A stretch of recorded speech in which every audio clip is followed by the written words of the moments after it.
All right, welcome to the City Commission meeting tonight. I'd like to welcome everybody here and would just ask if you could please silence or turn off your cell phones. And remind everybody that these meetings are televised every day on Channel 2 and also available for viewing on YouTube. And we'll go ahead and get started with the Pledge of Allegiance, followed by a silent prayer. I pledge allegiance to the flag of the United States of America and to the republic for which it stands, one nation, under God, indivisible, with liberty and justice for all.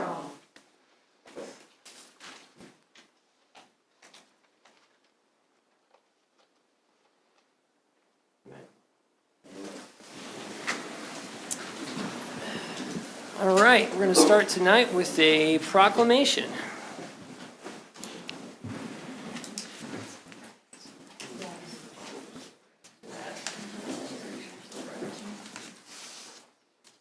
Okay, City of Leavenworth, Kansas, for the Susan B. Anthony Day in Leavenworth. Yeah, I just was thinking about that there. All right, is this better? No? It's not on. All right, I'll talk. It's on. It's being recorded. Okay. Whereas during the year 2024, the Leavenworth County Historical Society recognizes the achievements and contributions made in Leavenworth for the women's suffrage movement that promoted social and political change, and whereas Susan B. Anthony, women's rights activist and sister of Colonel David R. Anthony, first visited Leavenworth in January 1865, advocating the rights of both freed slaves and women, and was a resident in Leavenworth when President Abraham Lincoln was assassinated. Her brother owned Leavenworth Times, and whereas Leavenworth was the largest city in Kansas in 1867 when it became the first state in the Union to offer a popular referendum on women's suffrage, Susan B. Anthony campaigned here along with the national women's suffrage activists such as Elizabeth Cady Stanton. Now therefore, I, Griff Martin, Mayor of the City of Leavenworth, Kansas, hereby proclaim that February 15th, 2024, as Susan B. Anthony Day in Leavenworth, and to be annually recognized in subsequent years. I urge all citizens to become familiar with the unique history, services, and benefits offered in Leavenworth, the first city of Kansas.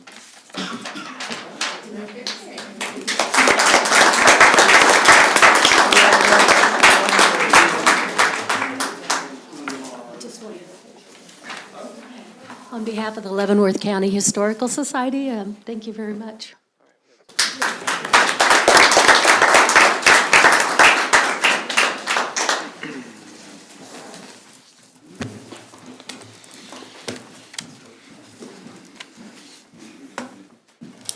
All right, old business, consideration of previous meeting minutes.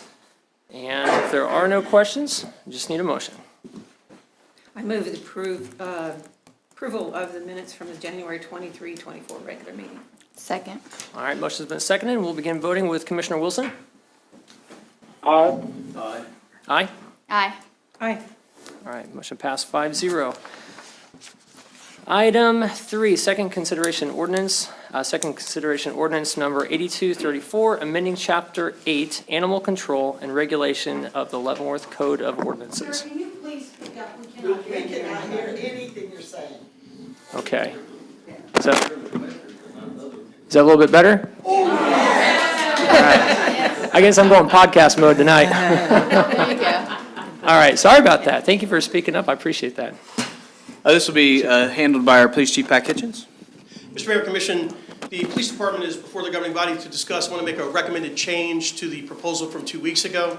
The Police Department got a recommendation from LAWS, Leavenworth Animal Welfare Society, one of our partners, asking us to reconsider a part of the language in the ordinance that was causing some concern. They expressed and provided a number of options that they wanted to look at. Again, they've been a very good partner for us, so I would support that removal of the language in the ordinance. And so specifically, it would be to remove the prohibition of feeding wildlife that includes the feeding of feral animals and cats. Strike that portion of the language out, set it aside. We'll take that issue up at some other point, give us the opportunity as a staff to evaluate those recommendations, and then move forward with the rest of the ordinance, which has to do with giving the judge more latitude in decisions. And I'll be able to answer whatever questions you might have. Well, thank you, Chief. I appreciate that. Sorry, guys, if I'm too loud. No, I appreciate that because I have received a lot of emails from a lot of folks around town, and definitely appreciate everybody's feedback, and it's good to know. I think it's very encouraging when we get kind of a response from the people on how they feel about something that we've discussed and talked about. So I appreciate you guys addressing that, but I would definitely want to open it up to. I also appreciate that.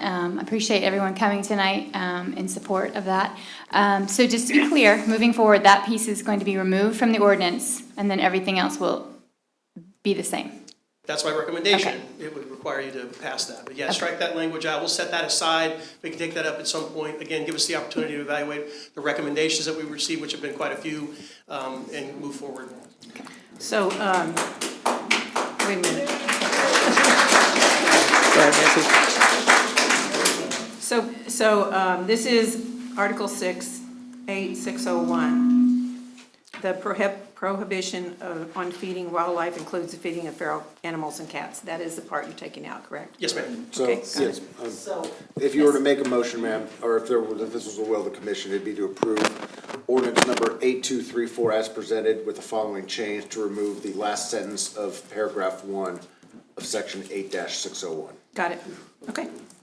I can do that. Did you memorize that? Yes. I have it right here. Had any comments at all, or? I'm in full agreement. I was really, really encouraged. Okay. I was really encouraged by the involvement of the citizenry of Leavenworth on this issue. I would love to see every one of you and all of your friends, relatives, brothers, sisters, moms, dads, to become involved with every other issue that we take up as much as this. Thank you. Commissioner Wilson, any comments? Yeah, I just definitely want to say thank you all for just taking time to email and responding and just showing your support. Like I said, I definitely support you on your decision making. It's always great that citizens are unified to support the cause, and just thank you all for just speaking up, and your voices was heard tonight. So definitely have my support as well. All right, thank you. So with that, we just need a roll call vote to remove the language. You need a motion. We need a and second. motion. Oh, okay. I'll move it. Sorry. I move that we pass ordinance 8234 with the removal of the end of the first paragraph of Article 6, Of section 8601. 8601. With I the need a last- second. With the last sentence. The last sentence, saying the prohibition on feeding wildlife includes the feeding of feral animals and cats. That be removed. And I'll second that. All right, motion's been seconded. We'll begin voting with Commissioner Bowder. Aye. Aye. Aye. Aye. All right, motion passed. Thank you.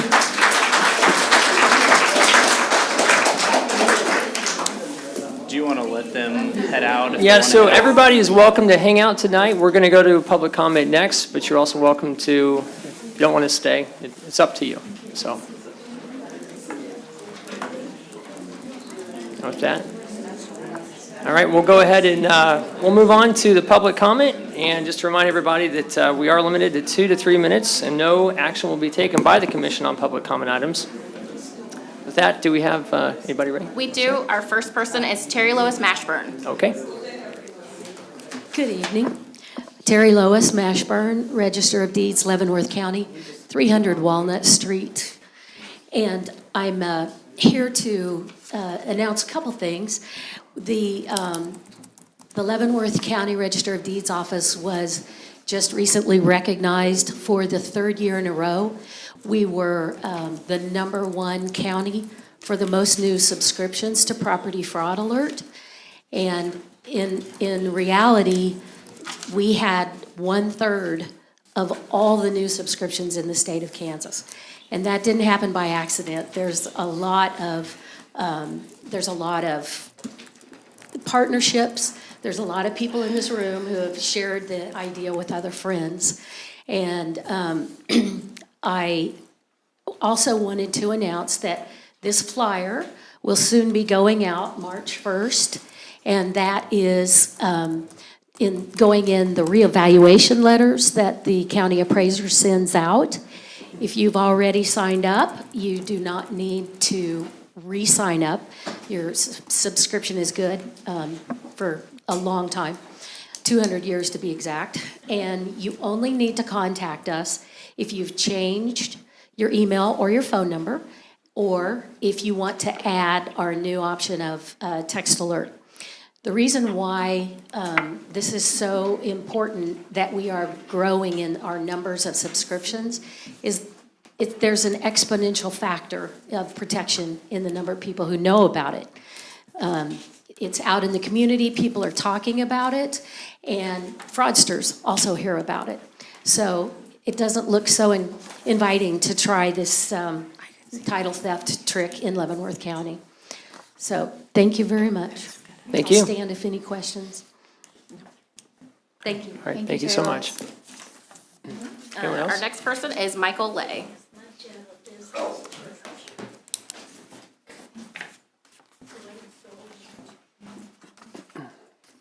Good evening, my name is Michael Lay. I'm in 907 Columbia. My first issue is the sealing of the streets. It didn't go well, and they asked for more money. It didn't go well.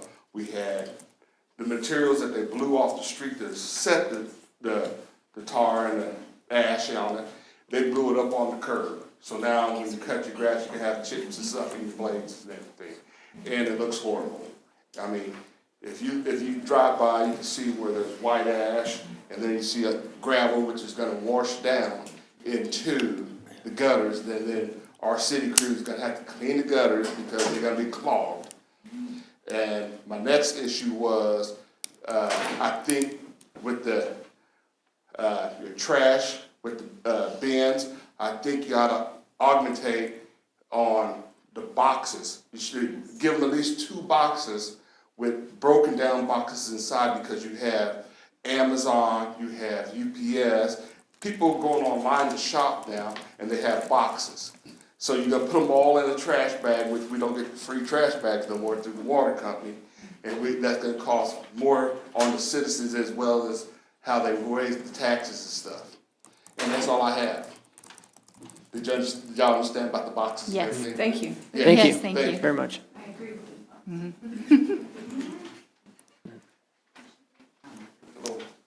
All right, Sarah, anyone else? Nope, that's it. Okay. All right, thank you, everyone. From here, we're going to move on to item 4, public hearing for waiver of distance requirement for temporary liquor permits for St. Joseph Church and Immaculate Conception Church. Just need a motion to open the public hearing. So moved. Second. It's been seconded. We'll begin voting with Commissioner Wilson. Aye. Aye. Aye. Aye. Aye. All right, motion passed. Sarah will handle this item. Mr. Mayor and Commissioners, before you this evening for consideration is a request to waive the distance requirement to allow Immaculate Conception Church and St. Joseph Church to apply for temporary liquor permits for their St. Patrick's Day corned beef and cabbage dinner and the annual German Fest dinner and dance. City code allows for the City Commission to waive the 300-foot distance requirement in order for the church to apply for the needed permits.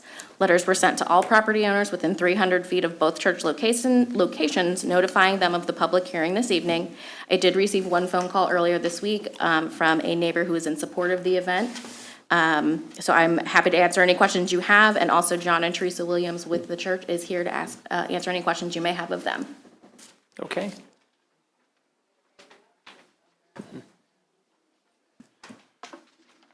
All right, did anybody have any questions for Yes. folks? Mr. Williams, will this be just malt beverages, or will this include hard alcohol?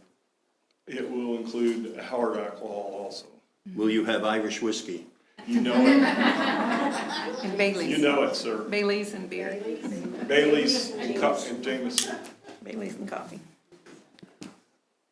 So good evening, Mr. Mayor and distinguished commissioners. I am John Williams, 30525 172nd Street. This is my better half, Teresa. And we are here to ask for a waiver of the distance requirement for temporary liquor permit. This would be for Immaculate Conception Church to sell alcohol on Sunday, March 10th for our annual St. Patrick's Day corned beef and cabbage and Irish stew dinner. At the same time, we also would like to ask for the waiver for St. Joseph Church annual German Fest on October 5th. We ask these waivers to help pay for church expenses so the church can also help other missions. During our normal history segment, which I've been asked history questions in the past, instead today I'd like to spotlight one of our other church missions. Hopefully, you've all heard that we are celebrating 165 years of Catholic education here in Leavenworth. The church has helped to defray the costs of children to attend Xavier Grade School. Xavier yearly has some of the better state test scores in our area. It has great leadership under board chair Mike Sear, Principal Janelle Hardigan, and with preschool administrator Shannon Holcomb. Xavier is on firm footing with increased enrollment for the last 3 years. The IC and St. Joseph parishes are meeting the needs of this mission amongst others.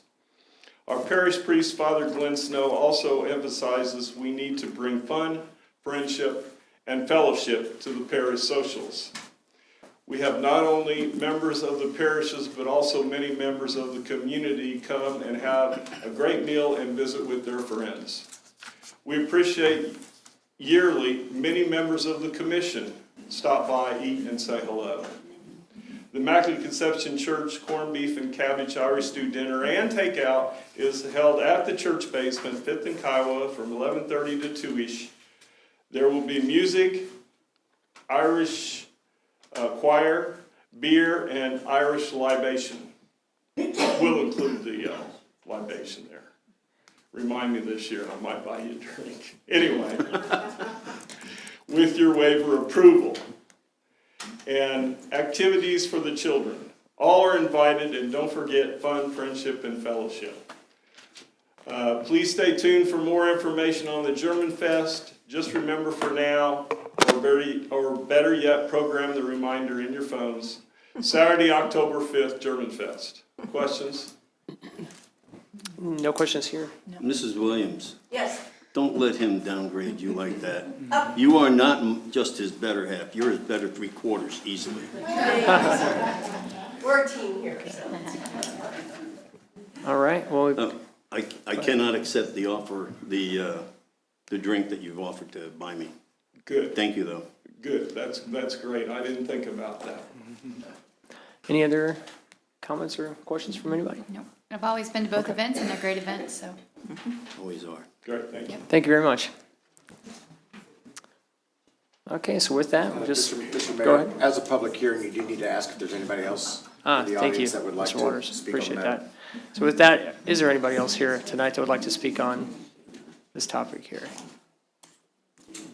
The topic of letting the church have a liquor license? Or another topic? No. That's correct. Yep, liquor license. Yeah, I have a comment. Okay, come on up and just state your name and address, and that'd be great. My name is Stacy Cotton. The address is 2032 Marjorie Circle, Leavenworth, Kansas. I have a comment. I know he said that they wanted to raise money. This is why they want the waiver for the distance. But when do we start looking at the integrity of the church?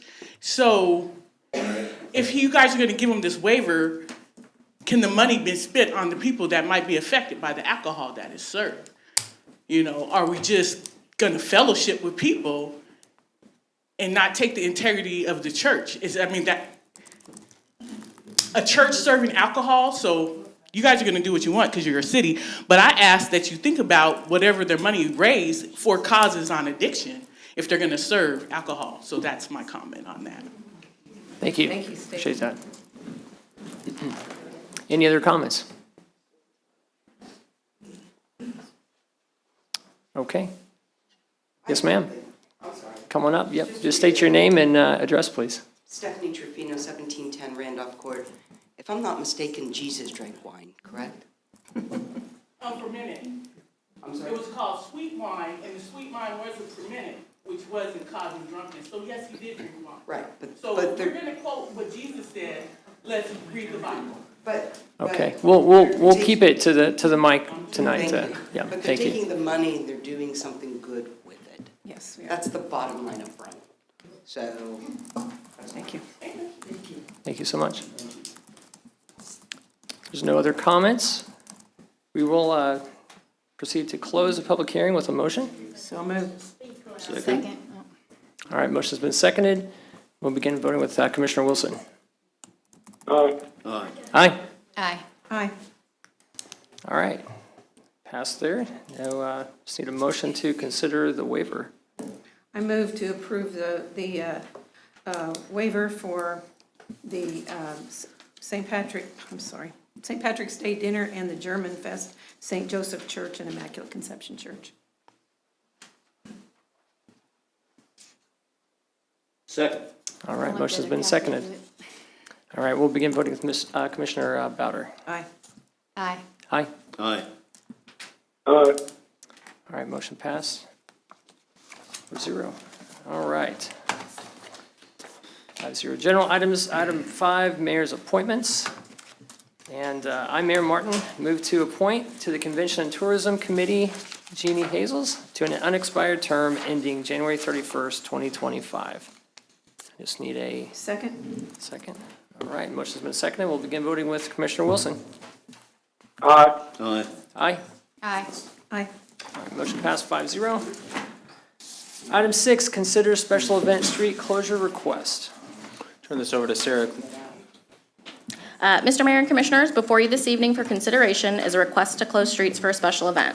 The request is to close the 400 to 600 block of Delaware Street and to close 5th Street from Shawnee Street to Cherokee Street from 10 a.m. to 6 p.m. to accommodate the Spring Clean Out Sidewalk Sale special event on Saturday, April 27th, 2024. A map of the requested closure area was provided in the agenda packet. Staff is here and available to answer any questions you might have, as well as the event organizer, Carrie Payer, if you have any questions regarding her request as well. Okay, Ms. Perry, would you like to come on up? You can come. We've done both before. Yeah, that's fine. You can have a seat right there. That's no problem. Cool deal. Can you maybe just give us a little bit of background on the event and what plan is and everything like that? Yeah, absolutely. So a lot of the small businesses downtown have been talking and meeting, and I'm sure that you guys are aware, but the Sunday, the 28th, is the gravel grinder that the Santa Fe Trails does, and we were speaking of trying to make that they bring about 300 people into town, and they do pack up pickup the day before. And we were discussing different options on, hey, is there ways that we could help support that event? Because that's something that one of us put on, right? And we all want to work together. And so conveniently enough, the post-wide yard sale is the 27th as well. And so that brings in thousands of people. They put porta potties on the side of the road on post for that, and decided that, it'd be really great to have all 28 blocks do kind of a sidewalk sale with everybody, and then close down Delaware because it's a one-way street, and 5th because if we have 2 blocks of Delaware closed, you can't cross through that anyway, so it's more of just because it makes more sense to close the 5th there. So we have kind of a cross, which I know you guys can see on your maps, to put vendors similar to what we did with the Christmas market, though we'll put them in the middle because we won't need any power because it's not winter anymore, hopefully in April, knock on wood.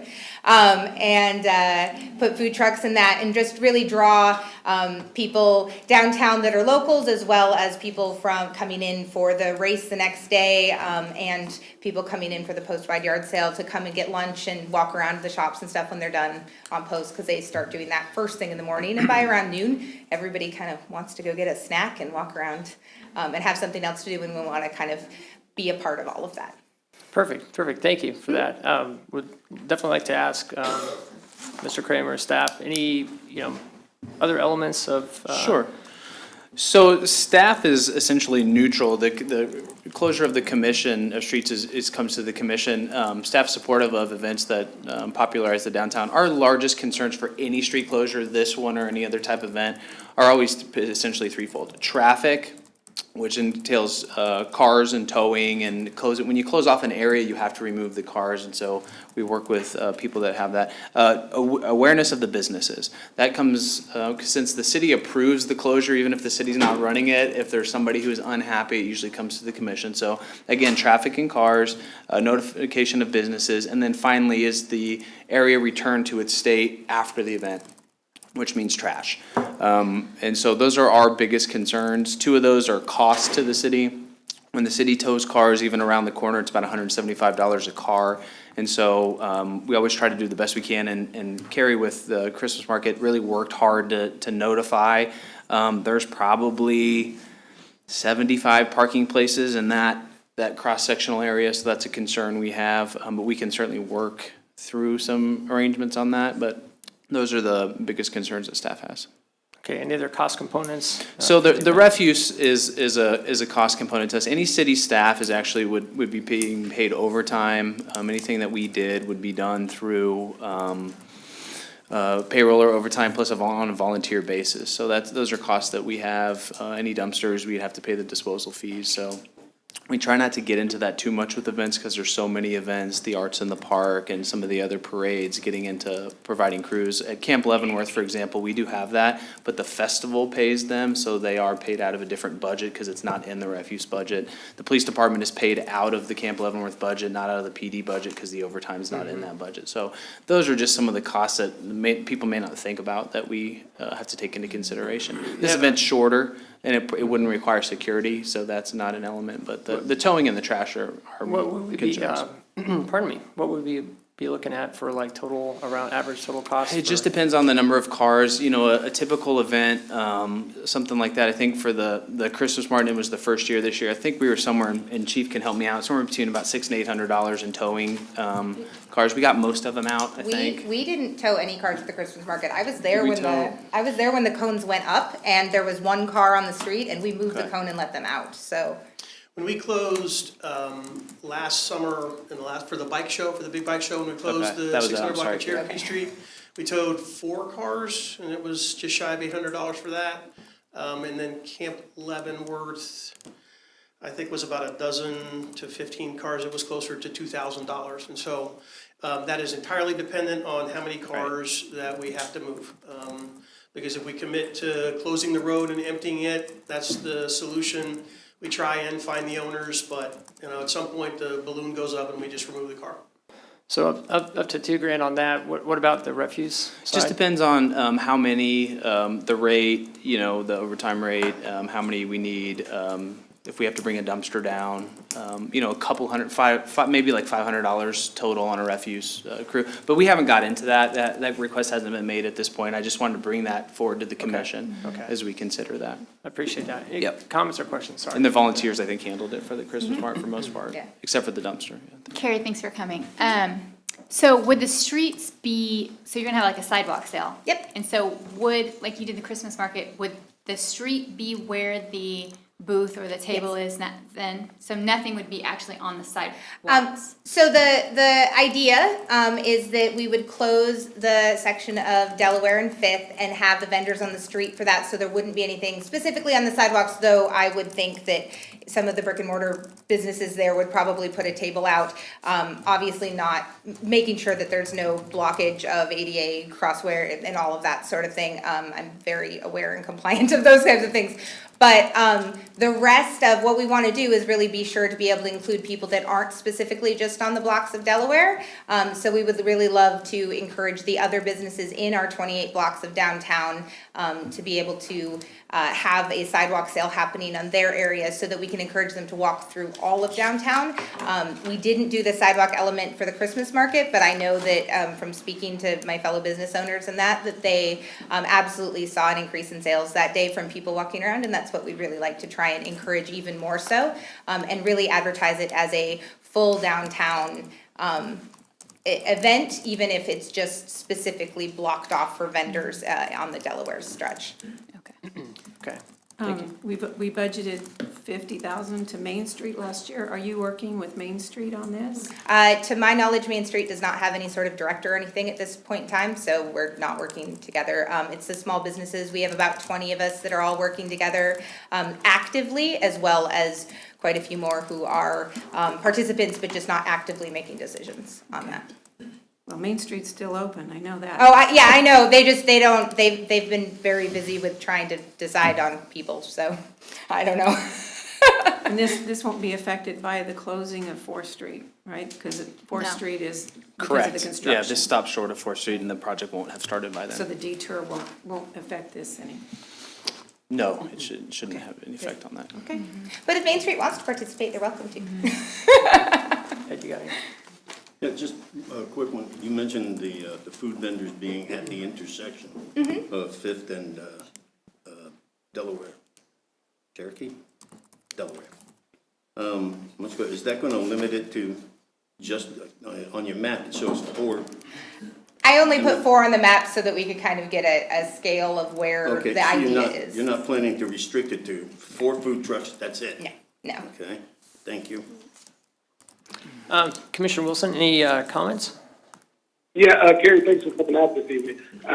Did you hear any response, get any feedback from any of the residents that live in the downtown area regarding the Christmas event that took place? To be completely honest, I didn't hear much of anything other than positive feedback from the Christmas market, both from the businesses and then the residents that live on the street, some of which are here, that live on the block of Delaware and that, we gave as much notice as we could to everybody, and honestly, I think everybody was just really excited overall to have stuff happening downtown more than anything. I didn't personally get any significant negative feedback in any way, other than they would love for us to have little buildings like they do in Germany, and so we'll work on that when we have more time. I personally just heard positive feedback from all the businesses. I know that January and February are typically hard months for small businesses, especially downtown. And I know personally I'm committed to helping small businesses out where I can. So if closing the streets increases, I think I saw, like, for the after action report, 60% of businesses had the best sales of their year that day at the Christmas market. So I'm all for repeating that for our small businesses in downtown and throughout Leavenworth. So Yeah, I didn't hear any negative comments either. It was all positive. Okay, no, I think personally, I got a couple thoughts. I mean, I think the event's a great idea, and I would like to see a lot more of these types of things coming to town. We've talked about that kind of, some of the goal setting and different things like that. My other, I guess, concern is from a cost standpoint. Mr. Kramer, you said there's several other events that would want to utilize. That's what I'd say. I would, from the staff side, and we always, have to be sometimes the bearer of bad news, or the reality side of this is approval with contingent upon, the event taking care of its own refuse. And I do think that we need to figure out what happens if there are 4, 5, or 6 cars in the perimeter that we cannot locate, if the commission's direction is that the city have, fund that or pay for that tow bill, then so be it. But I think we need to resolve that issue. Just because it's bigger than we've done a street closure, and Delaware has so many spots. And we'll work with the event to try to move as many as possible. But those are the 2 things I think I'd like to make sure that the approval contingent upon the event providing its own refuse service. We'll provide some bags, some extra bags, and bring down, we'll bring down some extra trash. Yeah, the some bags trash cans. Yeah. Yeah, there's no bags. And then just the towing thing, because it's inevitable. Somebody's gonna come in right before we close it, and we can't find them or something like that. And it's significant. It can really add up. No, and I appreciate that, because we're talking, I'm sorry, go ahead. Oh, can I speak to that? Sure. So specifically for the towing of the cars, obviously, I can't guarantee any sort of anything, but in the design and for security and safety reasons, when you're trying to plot out, especially where vendors go or food trucks and that, you want to make sure that there is a through fare for emergency vehicles because, heaven forbid something happened in the middle of it. So with that in mind, any sort of layout that we do the best that we can to make sure that there are still passable spaces for vehicles. So the absolute worst that happens if we can't get it car towed, or if that isn't, then putting some ground guards on the road and making sure we escort them out in a safe way once they come around is also a possibility, depending on, other factors and that. So, and I'm willing to work with that, and with safety things, but I work a lot with the military and got a lot of plans with that, and there's a lot of safety in that is naturally put into events now. And Chief, if you can make a comment on that, and I appreciate that, thank you for that backstory there. Concern is, okay, if we have 10, 12 events costing potentially the city $2,000 to $3,000 for these We already occurrences. have our budget set for this year. Exactly. We're looking at, cutting. $50,000 to $60,000 potential on some of that stuff out there. So, anyway, I just wanted to make sure that we're not gonna get ourselves into a spot where we're covering costs that are not, like you said, Nancy, in the budget. But I'm sorry, Chief, go ahead. I just want to weigh in a little bit for the ease of the event. It is either the road is closed and the cars are removed, or they're not. having some cars in and some cars, the officers are just gonna get screamed at and yelled at. It's gonna be a confrontation. Why is that car allowed there? Why am I not allowed there? So however it is that you do it, my preference would be either the cars are out or they're not. And that way, the event can have full access. Whether they pay or not, I'm indifferent to either. But from a logistics and ease standpoint, the road's either closed and they're empty or they're not, just for the sake of consistency. There's just no way everybody will be mad about that. Okay. I wasn't in any way saying that the cars should stay. I'm just saying that if we are in the middle of trying to remove them and somebody runs out, it's easy enough to guide somebody out. No, I appreciate that. I don't want to speak for anybody, but I would be cool with moving forward with the request, like you said, Paul, upon making sure that costs can get worked out so that city budget's not impacted, that wasn't planned for. I don't know if there's a way to, you know, get Well, everybody's are you thoughts on it. comfortable with covering the costs of trash in your budget? So I would ask that the city at least provides bags, because the challenge and the reason that the Christmas market brought up a trash situation is that there are city trash cans that cannot be moved on the streets in Delaware, and there are no bags in them. So we don't have any way to remove the trash from them and replace the bags in them. For the city Christmas market, we said, hey, you know, we're happy to, we worked with some of the businesses that have dumpsters to have them emptied earlier. Like, we're willing to make the consideration and work with those costs. The challenge is that we can't get trash out of trash cans that don't have bags in them. Yeah, and they don't have bags because they're not designed for events. They're, the crews come and empty them, you know, time to time. We can do bags. I'm okay doing bags. What we want to get out of is delivering a dumpster, sending a dumpster crew, taking the dumpster to waste management, those kind of things. So if we can handle, we can do bags. That would be the extent of what I would like to do. Okay, so if you could work something out on the towing side, whatever that needs to look like, if we've got those are the two elements, right? Yeah, those would be the two elements. Okay. Is that clear as mud? Clear as mud. Okay. With that, then we just need a motion. No, I You can make a motion too. Sure how to make the motion. I can make it too, once I kind of chopped it up there. Okay. Yeah, make sure we include like Yeah, the approval of it pending the Got it. city manager and the organizer working out the traffic plan and the towing issue. Just make that a condition in your motion. Yeah, Okay. and then I'll You work wanna with do it? Carrie to Yeah. figure out how to do that. Okay, trash bags, okay. I approve the street closure request for Saturday, April 27, 2024, with working out the details of trash and towing with the organizer of the event. Yeah. Second. Second, all right, motion's been seconded. We'll begin voting with Commissioner Wilson. Aye. Aye. Aye. Aye. Aye. All right, you, motion guys. passed 5-0. Awesome. luck. Thank you so much. Thanks, Carrie. Good luck. That's great. Okay, with that, we'll move on to item 7, consider approval of updated purchasing policy. This will be Roberta Byer, our finance director, for the next item.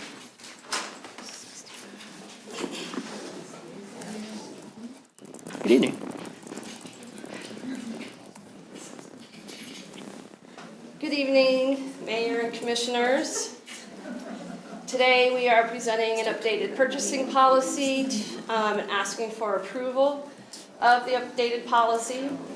The purchasing policy reinforces effective management of financial resources. Whoops. Let me find my notes here, sorry.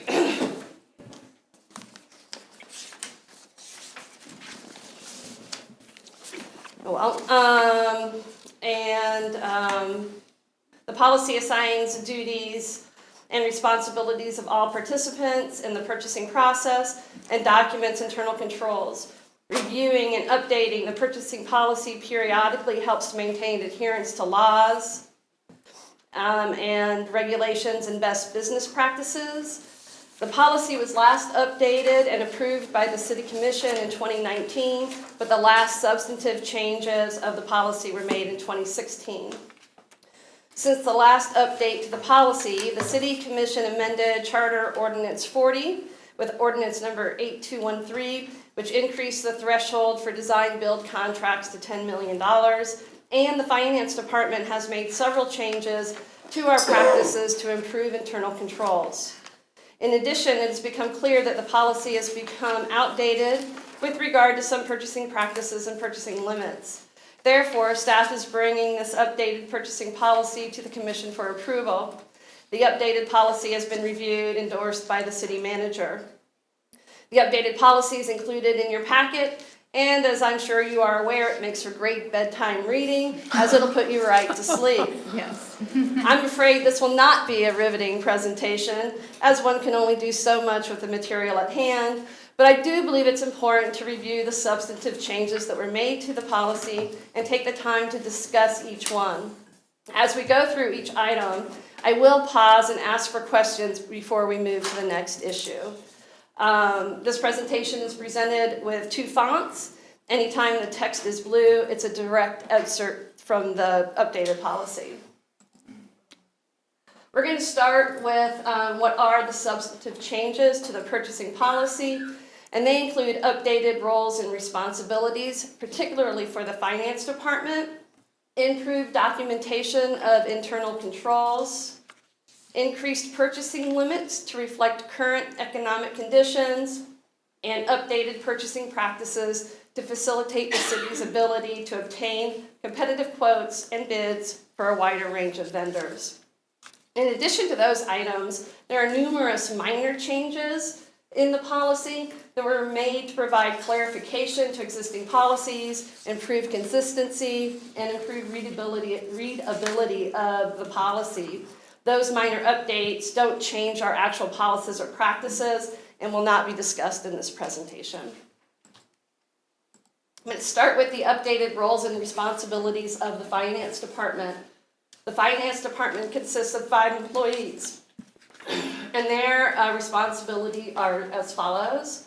The finance director is responsible for hiring and directing the purchasing agent, recommending purchasing policies and procedures to the city manager, directing and managing the purchasing processes and operations, and reviewing and updating the purchasing policies and procedures on a regular basis, which is what we're doing tonight. I want to note that the deputy finance director is responsible for the direct supervision of the finance department staff. Therefore, he shares responsibilities with the above items. Our senior accountant is responsible for managing the vendor list, including adding new vendors, updating vendor information, and inactivating vendors as necessary. This is a very important internal control because the person that is entering an invoice cannot also add a vendor or modify a vendor.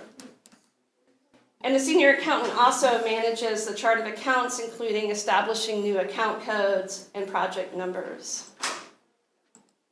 Our purchasing agent, who is our accountant too, is responsible for ensuring compliance with purchasing policies and statutes, assembling and disseminating the bid packets and RFPs, providing information to our city clerk for publication in the paper, establishing and presiding over bid openings, and reconciling the accounts payable subledger to the general ledger on a monthly basis. This is another very important internal control because reconciliations help prevent or detect errors or fraud. The accountant 1 is responsible for reviewing all invoices that have been entered into the ERP system. I'm losing Nancy already. I'm having a hard time sitting today, I'm sorry. No, it's okay. See, Nancy. I don't blame you. Including checking for proper documentation, approvals, and correct account codes, entering invoices and some annual contracts, entering purchases on behalf of departments that exceed their annual budget. So when a department exceeds their budget, they can no longer enter invoices. They have to send them to us and we enter them.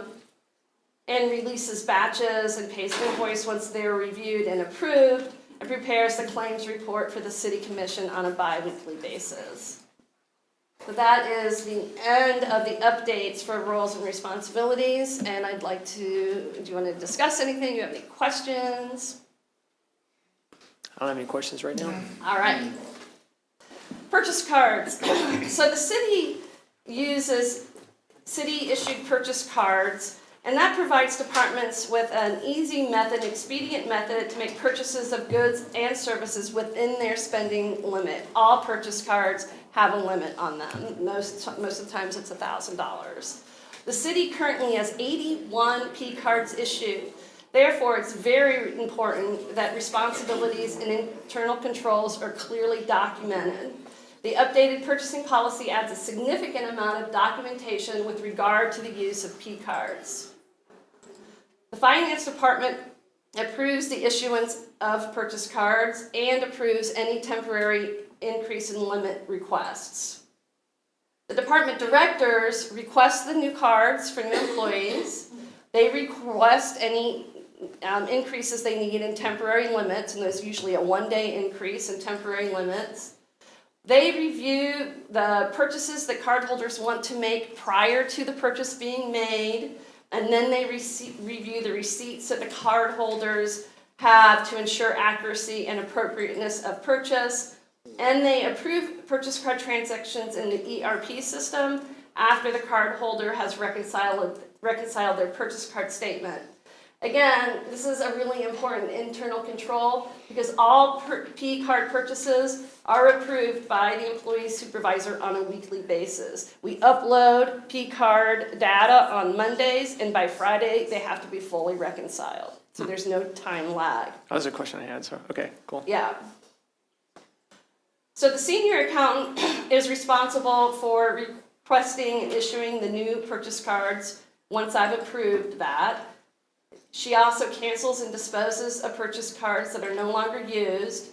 She notifies the bank of lost or stolen cards, and she executes a temporary limit increase for cardholders. I'm pointing out that that's another important internal control. It takes two people, me and the senior accountant, to issue a card, and it takes two people to increase the limit. Our purchasing agent reviews the receipts. So after the invoices have been uploaded, the receipts have been attached, the department director approves it, then the accountant too looks at every single purchased item and looks at all of the receipts that are attached. She also manages the weekly purchase card reconciliation process in coordination with cardholders. We reconcile purchase cards every week. She reconciles the liability account to the credit card statement on a monthly basis and creates a journal entry she needs to reclass expenses. Again, this is another important internal control. Reconciliations help prevent or detect fraud or errors. And she creates a year-end journal entry to reclass the purchase card expenditures, which makes our financials more accurate. And she assists cardholders with notifications of erroneous, disputed, or return charges. Finally, the cardholders have their responsibilities. The ones that I just put up and circled in blue were in the previous policy, so I'm not going to go over them. I've added 2 responsibilities for cardholders. As I mentioned, cardholders have to reconcile their purchase card statements on a weekly basis in the ERP system. I used to be done monthly or once every 2 months, and it was not great. So I feel like this is a really important control to add to the purchasing policy. In addition, we added that cardholders will reimburse the city for inadvertent and unauthorized use of the purchase cards. And that is all I have on purchase cards. Any questions, discussion? Okay, moving along. Purchasing limits.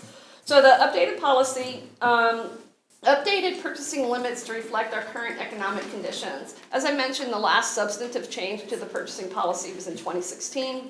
Since then, inflation has been approximately 30%. Previously, any purchase over $5,000 required 3 verbal quotes, and any purchase over $10,000 required 3 written quotes. Oh, thank you so much. Because of inflation, several of the city's routine purchases with established vendors cost more than $5,000. A good example is Brian called me the other day and said, do I really have to get 3 verbal quotes for this valve that costs $5,000, $10? We buy them all the time from this vendor. So that's just an example. And I said yes, because the purchasing policy says so. Therefore, the updated policy requires 3 verbal quotes for purchases over $7,500 and 3 written quotes for purchases over $15,000. So we bumped the $5,000 to $7,500 and the $10,000 limit to $15,000. Yep. The current purchasing policy requires all purchases over $25,000 to be approved by you. Because of inflation, the City Commission now approves purchases that previously fell within the city manager's approval authority. So the updated policy increases the city manager's approval to $50,000. And that is the end of this particular topic. How long has it been, 25,000?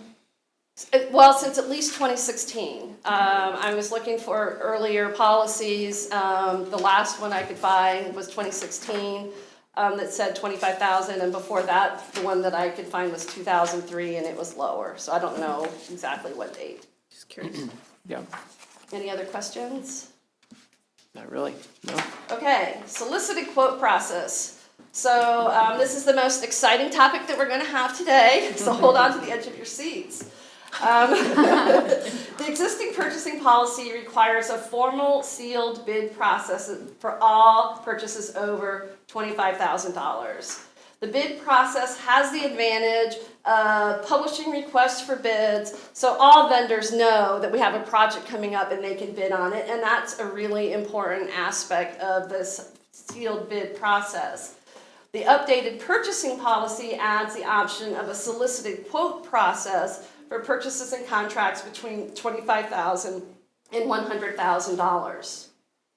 The purchasing policy allows, the updated purchasing policy allows for the public solicitation of quotes between $25,000 and $99,999 in lieu of the formal sealed bid process. The goal of this process is to encourage the competitive participation of as many potential vendors as possible while not requiring some of the more burdensome requirements of the formal sealed bid process. The department director or city manager may still request that a formal bid process be used for purchases below $100,000, in which case the formal bid process will be followed. So solicited quotes require public notice or legal publication just like a sealed bid. So that process would be pretty much the same. We will not issue quote documents until the public notice goes out. The big difference between the solicited quote process and the sealed bid process is that the sealed bid process requires strict adherence to this formal bidding process. And if the bidder does not include a single required document, no matter how minor, the bid is disqualified and cannot be read. With the solicited quote process, the vendor will only have to provide some of those required documentations after the quote's been accepted.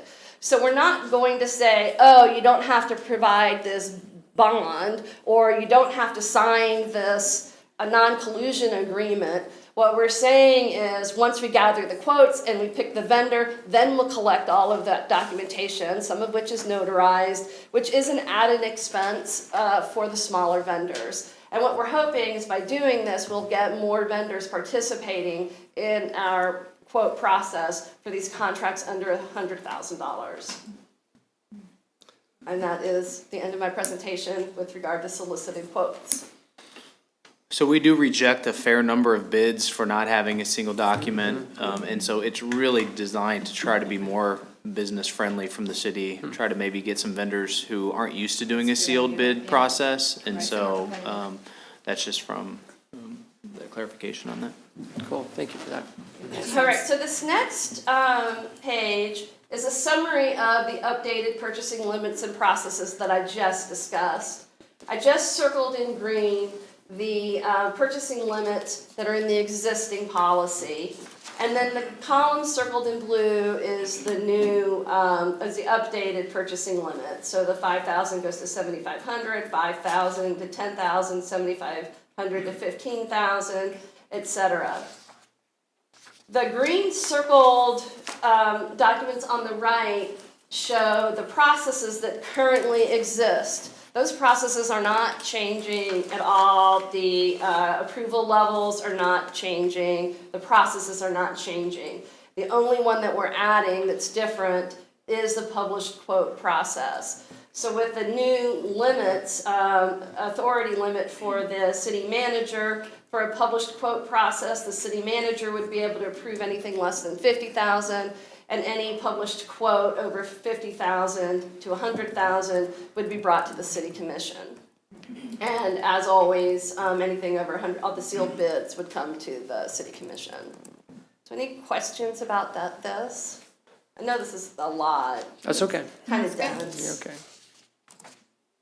Just a quick question. Oh, yes, sir. No, could you go back to that? Yeah. Let's take, for instance, the invoice or requisition, 10,000 to 25,000, 15,000 to 25,000 is going to be the new limit. It has to go to the department director, the finance director, and the city manager has to approve it. Yes. Is this, it has to go through each of them and they all have to say yes to it? Yes, sir. Okay, so if somebody says, I recommend we don't do this, It doesn't it happen. still moves forward? No, it doesn't it move gets forward. kicked out. So the way the system works is everything is within the citywide ERP system. So the department would enter the invoice or enter the requisition, let's say it's a requisition, and then the department head would have to approve the requisition.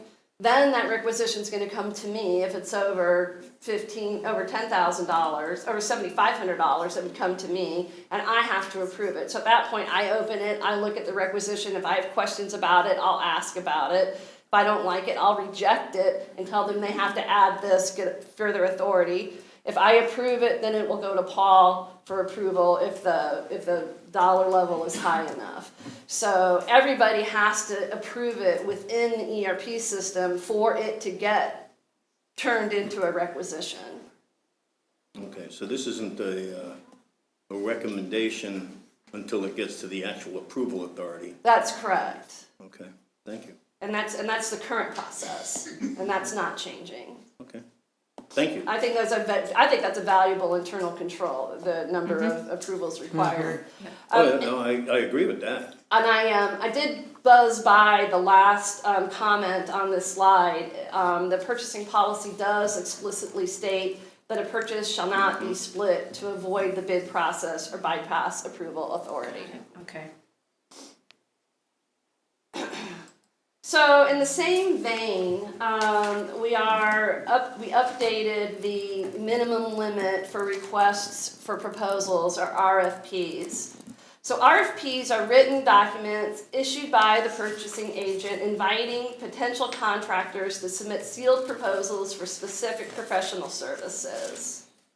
The RFP process requires the formation of a selection committee, which will comprise of at least 3 city employees familiar with the services provided and has several other requirements which make the RFP process rather burdensome and time-consuming. The existing purchasing policy requires an RFP for documents for professional services with an estimated aggregate cost of $25,000 or greater, which results in the RFP process being followed for projects that may require minimum outside assistance. The updated purchasing policy increases the estimated aggregate cost of the project to $50,000 before an RFP is required. And that's all I got on that. Anything? Questions? Okay. No, thank you. So required forms. We have a hodgepodge, or had a hodgepodge of forms. People sort of did things the way they thought made sense. So while the finance department, and I'm going to say this was a group effort, we had an all-day meeting, went through the old policy, et cetera, we standardized some forms which must be used with the corresponding activity. And these forms are included in the appendix of the updated policy, and they're going to be available on our file server as fillable PDF forms. The first one is a record of written and verbal quotes, which is a quotation form. A request for a solicited quote, bid, or proposal. Those are all handled on the same form. Cooperative purchase request form. A sole source request form. and a change order request form. And again, all those forms must be filled out and signed by all approvers prior to being submitted to the finance department. Any questions about Is forms? that more forms than it used to be in the old purchasing, or the current Yes, one? many. Or is that less? I think it's 5 more. This is 5 more than it was? We didn't have formal forms, really. And so this is formalizing processes that are, these processes are currently used, and we're just formalizing them. Okay, thank you. So basically, everybody provides the same information. Yeah, makes sense. Sorry, Bert, is this actual paper copies or this is all digital forms that you guys have? The forms will be available on our file server, so people can go and they can fill them out electronically. Perfect. They're fillable Okay. PDFs, or if they want to print them and handwrite them, they can. Okay, cool. The updated purchasing policy explicitly allows design build contracts. That was not in the previous policy. We could still do them. If you remember when you read the policy, the city manager and the city commission are the only ones that are allowed to authorize processes that are not in the policy. But the policy adds the ability to do design build contracts, which all must be approved by the city manager. Right. I don't really have a lot of detail on that. Equal opportunity. So the updated purchasing policy adds a section that requires vendors to abide by the city's equal opportunity policy. This requirement is achieved by requiring an equal opportunity clause in all city contracts. That clause is currently in our contracts, but it wasn't spelled out in the purchasing policy that it needed to be in the contract. So we are spelling that out, that it has to be part of the contract. In addition to that, purchase orders are often our only contract with a vendor, so we are adding the equal opportunity clause to the purchase order template. So every single purchase order will have the equal opportunity clause on it. I don't know if I need to read this, but that's basically the same clause that's in all of our contracts. The updated policy does remove the requirement for an affirmative action letter for the sealed bid process. That is often the item that kicks out a bid from being able to be read. And that is why we are adding the equal opportunity clause to the purchasing policy, to make sure that that is still covered. Any questions? So in conclusion, the updates to the purchasing policy document important internal controls, clarify roles and responsibilities, modify purchasing limits to reflect current economic conditions, and add the ability to publicly solicit quotes between $25,000 and $100,000 to make obtaining contracts with the city more accessible to smaller vendors. And staff recommends that the City Commission approve the updated purchasing policy to be effective as of today, February 13th, 2024. Good job. Thank you for That that. wasn't that painful. No, you I have a learned way a of lot. explaining it to where we can that's good. understand it. I really appreciate Yeah, that. thank you. I You're appreciate welcome. all It's a the difficult details. topic. Cool. Anybody else have any questions or comments or compliments? I like the changes. I think it's gonna be more, better for our smaller vendors. Hopefully we'll attract more local. More standardized too. with Yeah, the that's our forms goal. and stuff. Yeah, I think that's a biggie, but I also do think documenting these internal controls is really important.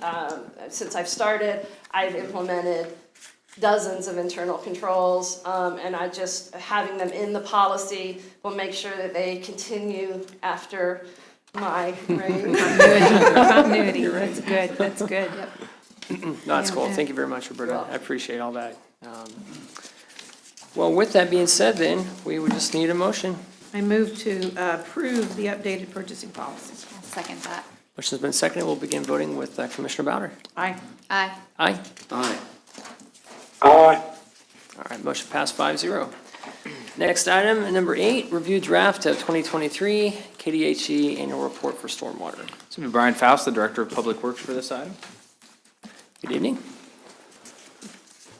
Good evening, Mayor and Commissioners. As stated, the item this evening is to review the draft report. for our 2023 stormwater activities.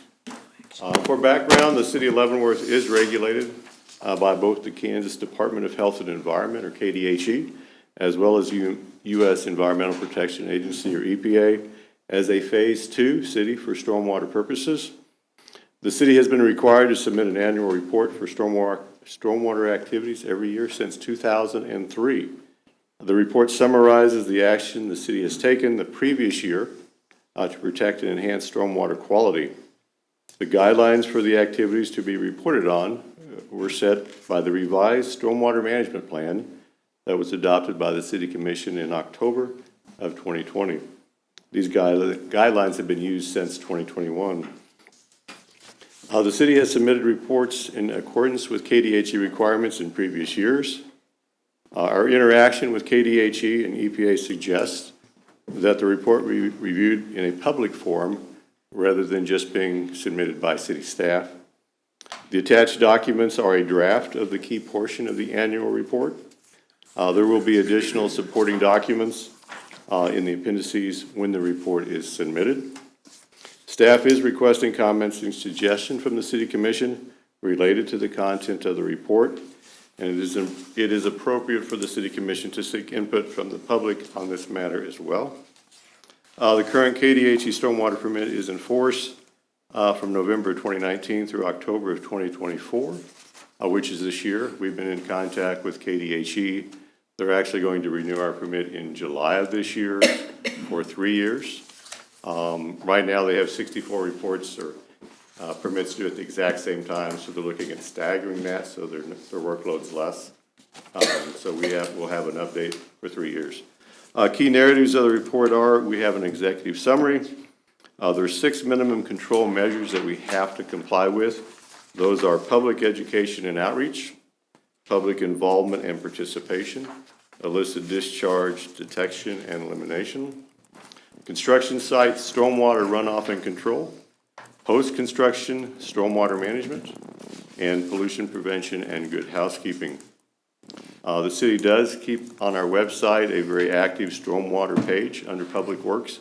We have a number of helpful guides and brochures contained within that, and also information on current, future, and past stormwater projects. The last one that's on there is 2nd and Chestnut with a nice drone flyby. The information this evening is presented in draft form. We are looking for any comments or questions from the commission, as well as from the public. We do ask that questions or comments be directed to Public Works over the next week or so we can incorporate those into the final report. This will come back to the commission at the next meeting on February 27th.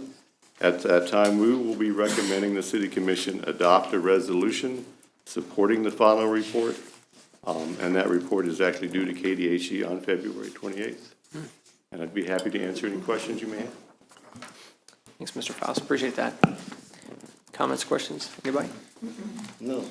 I think the scorecard are worth a look when there's a minimum number of 7 points, say, for the public outreach, and then you can see the activities that the city does, and how many points we claim, and where stuff like the citywide spring cleanup actually helps us with our permitting, stuff like the 3 Mile Creek cleanup program is points we can claim for. So these are stuff that we look for during the year to both improve the city, but also to help us reach our permit regulations. So reading through those is pretty effective of some of the stuff we do. So that's all I have. And there's a number of them in there that we discuss, and then we say we're not claiming the points.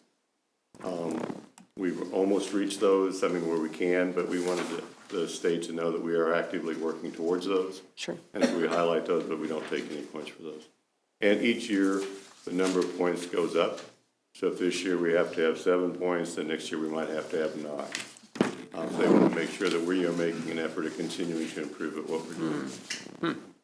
I appreciate that feedback. Okay. Well, thank you. I don't have any questions either. Yeah, we don't have any action on this?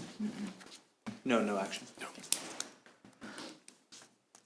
Mr. Faust, 7 is the minimum out of, what's the maximum? Out of how many? Is that the question?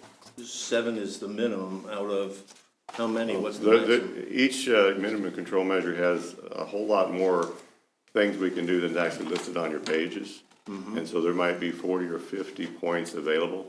But they're just saying, hey, you can have 7 on this one, some of them might be 6, some of them may be 10. Okay. But there's a lot of things we can do, but in a city our size, some of them will be very difficult for us to get to. Okay. Well, thank you. Appreciate that. Thanks. All righty. No action there. I appreciate all the notes on that, Mr. Faust. So, yeah, I think that's all we've got for item 8. Item 9, consider KDOT agreement for 4th Street improvements, Reese Street to Poplar Street.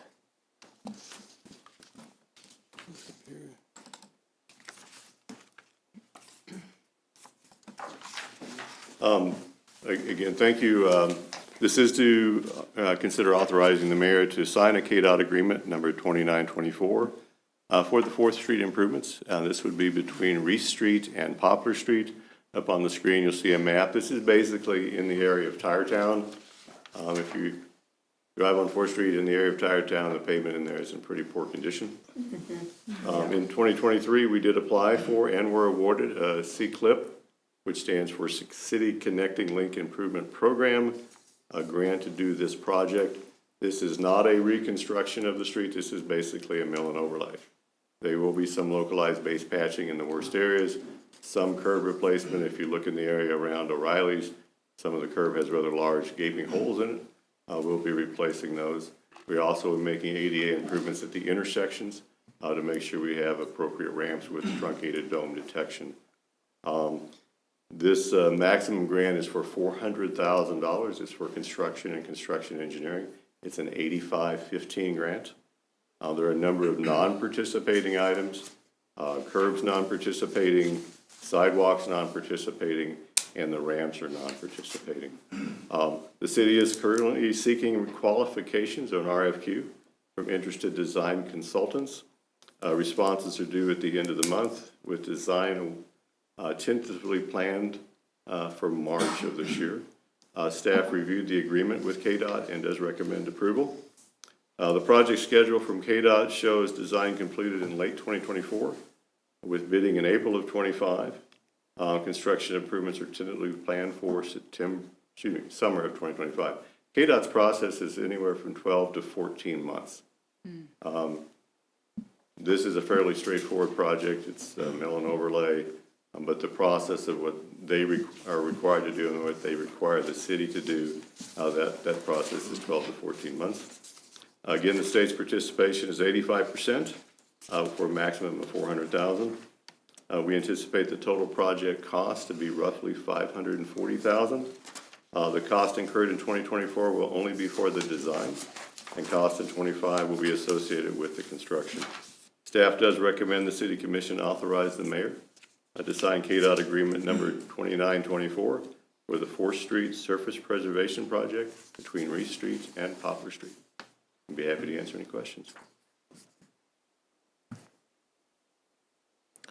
No questions. I was just had in my mind from a timing standpoint with the other work going on 4th Street, but you already covered that, so no conflicts there. Any questions from anybody? No. Commissioner Wilson? Any questions or comments? No, sir. Thank you. All right. With that, then, we just need a motion.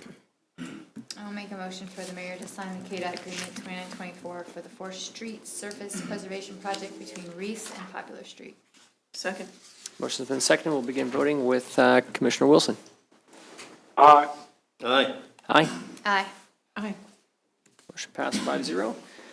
Item 10, consider award of bid for Buffalo Bill Cody Park Sports Court Replacement Project. We have Steve Grant and Brian Bailey, the Director and Deputy Director of Parks and Recreation for this item. Good evening. Thank you, Paul. Good evening, Mayor, Commissioners. Is that pickleball? That was what was current, yes. Yeah. And I'm glad Roberta is still here, because this will be riveting. Not that hers wasn't important as a department director, it was certainly, but I say it's riveting because this project has been obviously a long time coming. We're very excited to bring forth to you tonight bid proposals for the replacement of the sports court area at Cody Park. I say it's been a long time coming. There's a lot of public interest behind this for several years.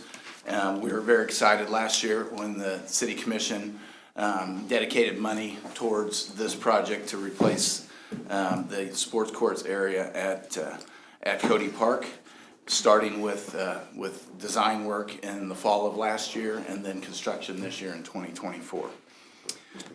Speaking of design, at the September 12th, a little background, December 12th meeting of the City Commission last year of 2023, the Commission approved the proposal from VSR Design for the design, plan development, specification development, and project administration for this project. Immediately after that approval, we worked with the VSR team as well as Call Valley Engineering to begin surveying the site at Cody, doing borings, that kind of engineering, slope, runoff, working on that. All that led up to public meetings in October, on October 26th, 2023. City staff, along with some of our park board members, as well as the VSR design team, we held 2 open house public meetings at the community center. One over the lunch hour from 11 to 1, and the other from 5 to 7. They were both very well attended. We got a lot of really, really good feedback. I know several commissioners were able to come by and be involved with that as well. It was very, very valuable to get the input from throughout the community. So utilizing that input from that open house meetings, as well as the limitations and the size and layout of the park site, and the professional experience of our VSR design team, layout and a bid package of new sports courts to be constructed was developed. There is a little bit of change from when we had the initial layouts of the site. That kind of came out of those meetings when we're talking about site limitations, the input from the public, number of pickleball courts. We are looking at dedicated pickleball courts at the site. That was kind of one of the main focuses, as well as a basketball court.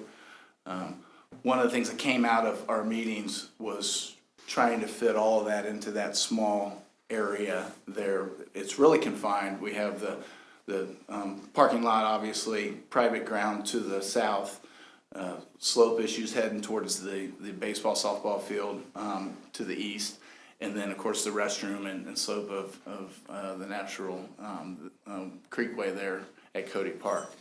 So we went back to the drawing board. What else can we do at this park so that we're not scrunching everything together? If we tried to fit the basketball court in there, it probably would have been a half-court basketball, and then probably still only been able to do 6 pickleball courts. That was one of the main feedback we got from the public was to try and get at least 8 courts.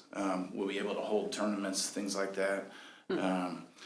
So we went back to the drawing board and said that the area where you see the basketball court there in this final proposed design, north of the entrance area, kind of lended itself to a nice flat open space with enough space. There's a lot of trees in that area. We only have to remove 2 trees from that design we have there. As well as you see the 2 walkways, we're able to have an accessible walkway from the restroom area. And then we also know how people head towards basketball courts directly from the parking area. So we put that shorter one in. The slope is too steep right there to meet ADA, so we put the other one in. So that's how we came about the layout of getting everything that we feel. It's really going to be a fantastic venue. The courts will be obviously all new fencing, all new lighting, walkways, seating, viewing areas. Another aspect of this area is the Compassionate Friends Garden that was existing between the parking lot and the existing current tennis courts. We met with the Compassionate Friends group, had a very, very positive meeting with them, and that's what you see being moved over, where he's going with the hand over that area just to the east of the restroom area there. Yeah, looks good. So we're very excited about the layout. We think it works well. We think separating the two activities is probably a good idea too. And they both remain very visible, and easily, viewable by the public, and also for public safety and stuff like that.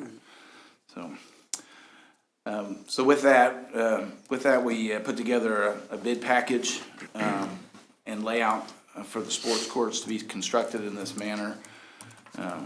The base bid calls for what's called post-tension concrete. Post-tension concrete is concrete poured and then it's tensioned together, and it really extends the life of the court surfacing. It's new to us here in Leavenworth. We haven't used it on any of our sports courts here yet, but it's certainly not new to the recreation field. It's used on basketball courts, tennis courts, pickleball courts, all across the country. To combat the uncertainty of the bidding landscape, we asked in the bid package for bid alternates to, and specific, if the bids came in really high where we were unable to do that post-tension concrete, the ability to scale back and go with just all asphalt, which we knew would be cheaper. We also know asphalt this time of year, everybody who's been driving on the roads know that it does move more with the ground, and it allows water in, which is over time an enemy towards the surfacing itself. We put out the request for bid proposals. It was publicized locally on Wednesday, January 17th, 2024, and then we also posted it at Drexel Technologies, which is the plan room in the Kansas City metro area. We opened bid proposals on Tuesday, February 6th at 3 p.m. We received really good feedback. We received 6 bids from 6 well-known recommended companies. Yeah, that's great. Yes. The low bid, excuse me, the low bid was from Sands Construction Company, local here in Leavenworth, in the amount of $724,000. Now, again, I'll reiterate, that includes, the base bid included the post-tension concrete. What I've also put on the graph there for you to look at it is what their bid would look like if we went with just the asphalt. Now, the asphalt brings us within, well within lower budget, but we feel as a staff that it is worth the upfront cost for the longevity of these courts to combat against what we see everywhere. You see cracking and We've seen here, yeah. Correct. Yeah. There were 2 other. We asked for some other reductions, and there were 2 other alternates, number 3 and 5, from Sands Construction, which reduces their final bid by $11,000. So as such, staff is recommending the bid from Sands Construction LLC, and an amount, total bid proposal costs not to exceed $713,000. And there's just over $667,000 in the 2024 CIP. There are sufficient funds in the 2024 CIP reserves to cover the remaining balance of that. That's a lot, I know, but we're really excited about this, and any questions that I can answer, I'd be happy to. I think this is what we expected. It's a wide range between them and the 1.49 million. I saw that. But no, I think this is really good, and a lot of people will be excited about this. Yeah. When I was campaigning, the 3 things that I heard most at the door was potholes, pickleball, and trash, in that order. So I know that there are so many people that are excited for pickleball, and I couldn't believe the turnout that you guys had. It was standing room only, and it looks like you took all that feedback to heart. So I'm excited about to have the tournaments. I have a question. Is there enough parking? It's pretty good sized parking lot. Of course, there's the parking on the lot side. down true. below Yeah, and they can on walk Lemon up. Street. Yeah. Okay.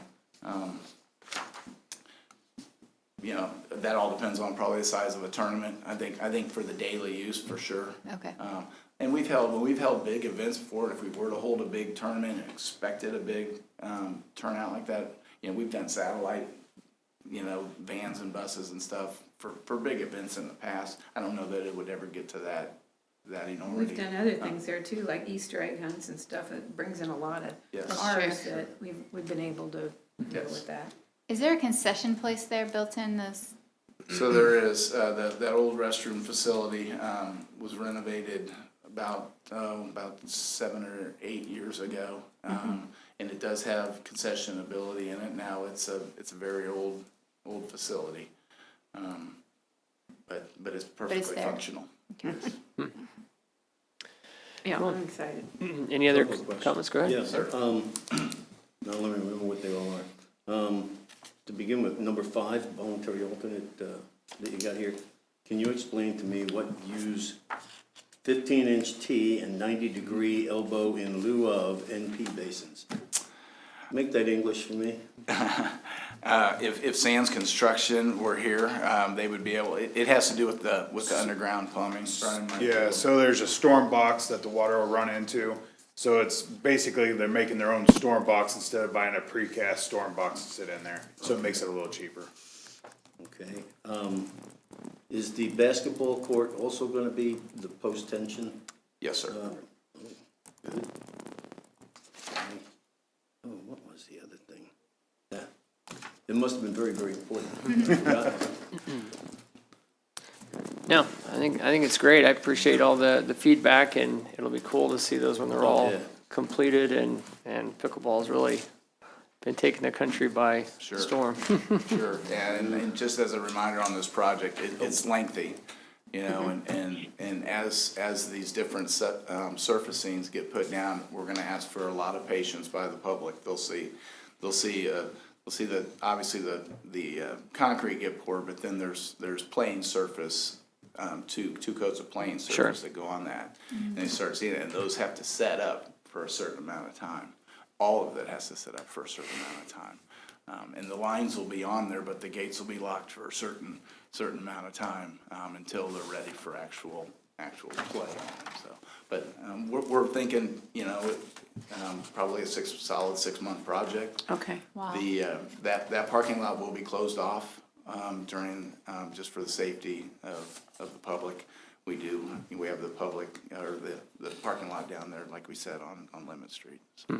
So what is their estimated time frame to open it up then? Are you considering? Well, You said 6 months, so it'd be next spring? well, probably this fall. If you pending your approval this evening, we'll execute a contract within the next 10 days. with Sands Construction, and give them the notice to proceed. And, Right on. so hopefully by later this fall, when the weather's.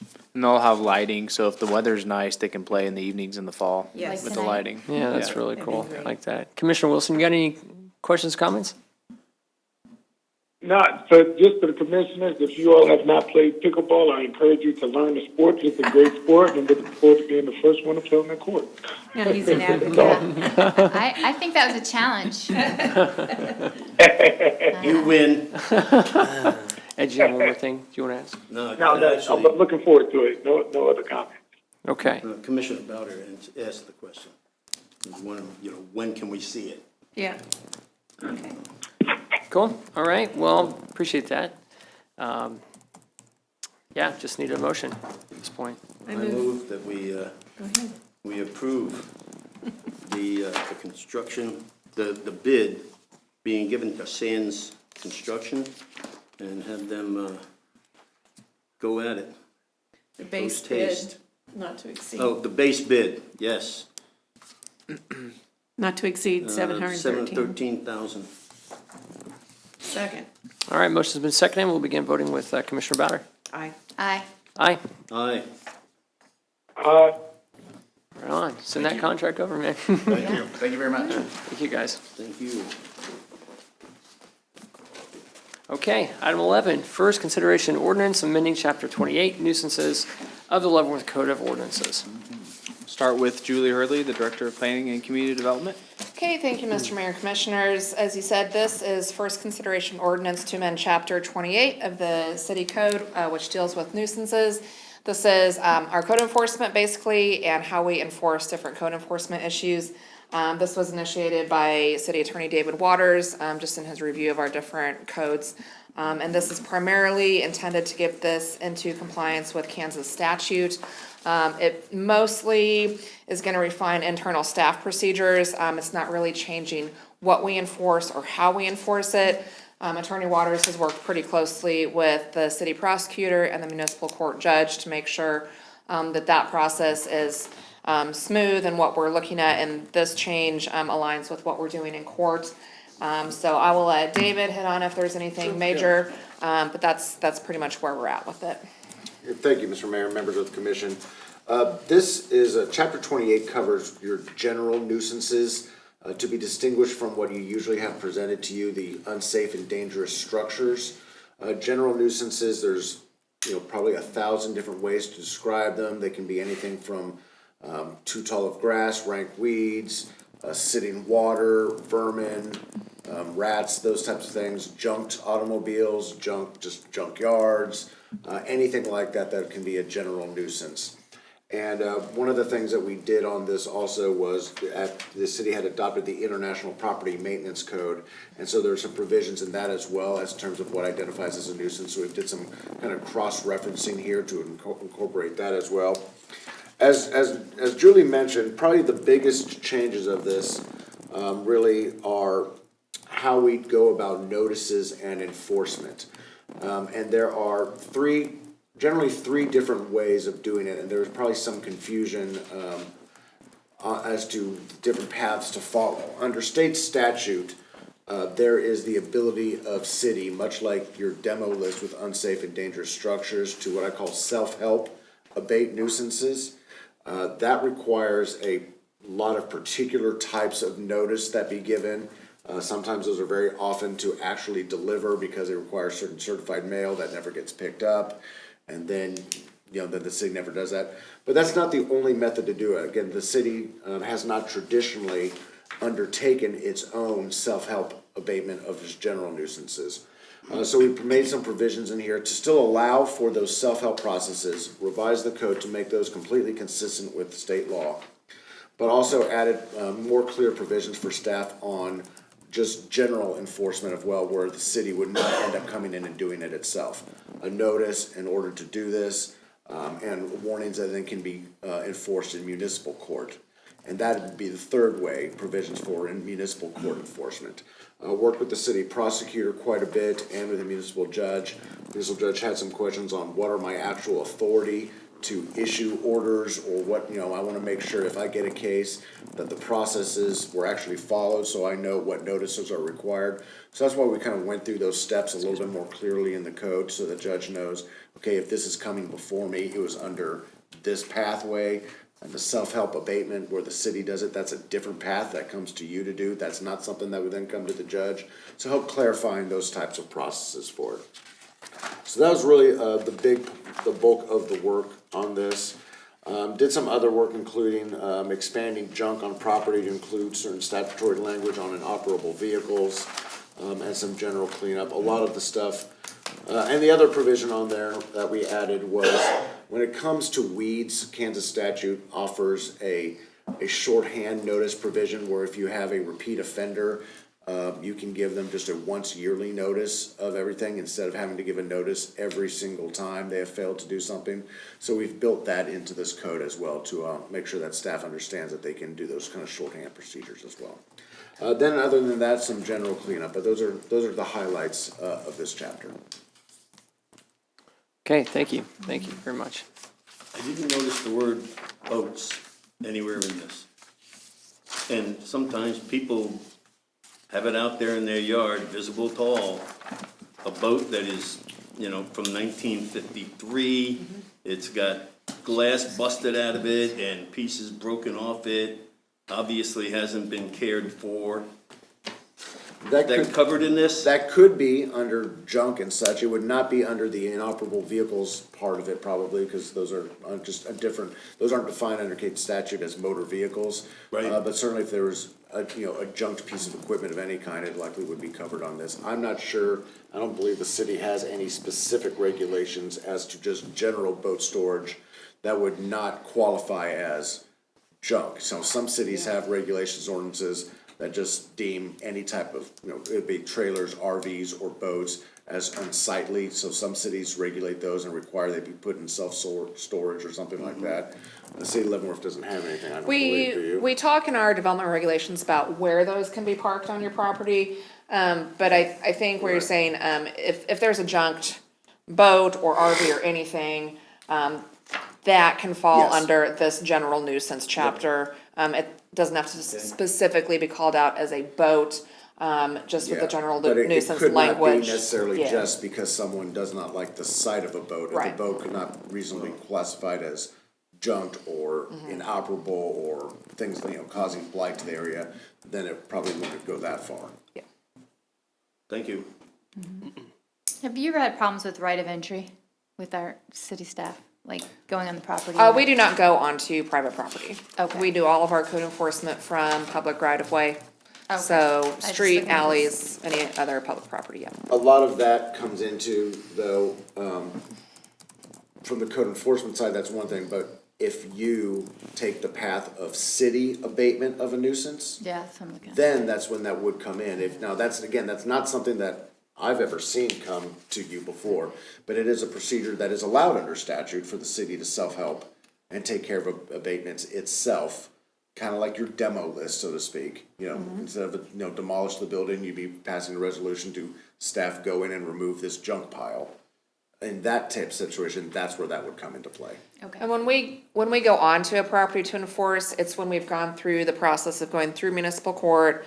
The judge has issued an authorization to abate through that process, which has again been refined in this update. And so then we do have a contractor go onto a property to do that court authorized abatement. But in terms of just writing up a violation or inspecting, our staff does not go onto properties. There are Fourth Amendment issues with that. You can obtain what we call administrative search warrants from courts. For example, if somebody has said that there's something that is, in the backyard that is on that, there are clearly Fourth Amendment issues with just going onto property if it's not within public viewing and such. So, but you can get warrants for that, but that's a whole different process. Okay. Any other comments? No. Yep. Okay. Commissioner Wilson, any other comments or questions? No, sir. All right. That, then I just need a consensus here, so. Yes. Good to move Yes. forward, yep? Yep. Okay, Yes. cool deal. Thank you very much. And move on from here to the transportation update. Mr. Mayor and Commission, thank you for sticking with us tonight. We have been promising a transportation update for a while, and tonight worked. So bear with us just for one more item, and we're going to give an update on Ride LV. Okay, so I'll start off, and I've also got Brian Galubsky, who is the Transportation Director of the Guidance Center.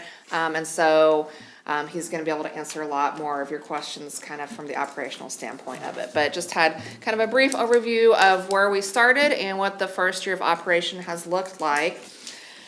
So just a quick reminder, in 2018, there was a transportation study completed in partnership with Mid-America Regional Council, KCATA, the City of Leavenworth, and Leavenworth County. That's where this transportation program was sort of born out of.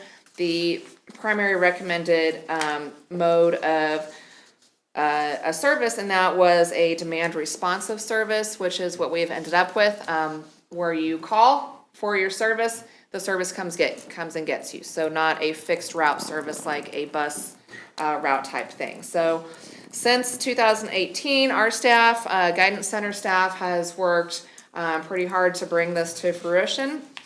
And in April of last year, we started service. So just some numbers to kind of go through for how this looked for the first year. So again, it started operation in April of last year, so we've been just under 12 months with this. We've had 618 unique riders that have used the service. There's an average of 6.2 rides per month for each rider, so people are using this more than once, which is great to see. We had just under 11,000 total rides completed by the service in that first year. And there's around 350 unique pickup and drop-off locations within the city that the drivers have been visiting. So just a couple of graphs here that with information that I thought was kind of interesting. You can kind of see that ridership went up pretty quickly. We've evened off around 250 a month for the first year. Went down a little bit in December, I would guess, probably because of the holidays. We had a few days that it was not in service because of that. And then the graph on the right is just the percentage of shared rides. I thought that was great to see with any sort of public transportation. That's going to be those rides where there's more than one person who's requested a ride on that same vehicle. And so that went up really quickly in the first couple of months. So that just shows that there's been that demand where the drivers are picking people up, dropping them off, and kind of doing, all of that mixed in with each other. It's not just one person getting the ride to a place. We've got multiple folks on those vehicles while they're out running. Our top pickup locations, if you take a look at this list, a lot of them are residential spots. Also nice to see, so folks are having the service pick them up at home, take them somewhere. Planters 2 is our top user.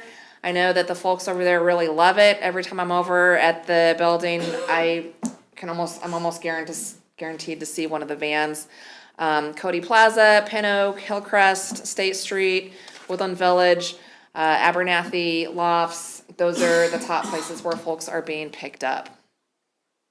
And then our top drop-off locations, again, there's a lot of the residential spots, but you can also see people are doing shopping, Walmart, Dillon's, Price Chopper, they're taking it to the hospital, doctor's appointments, the Lansing Leavenworth Family Health Center, CMOP, folks are going to work with this, going to the bank, going to the Pioneer Career Center. So great to kind of see that variety of where folks are being dropped off with this.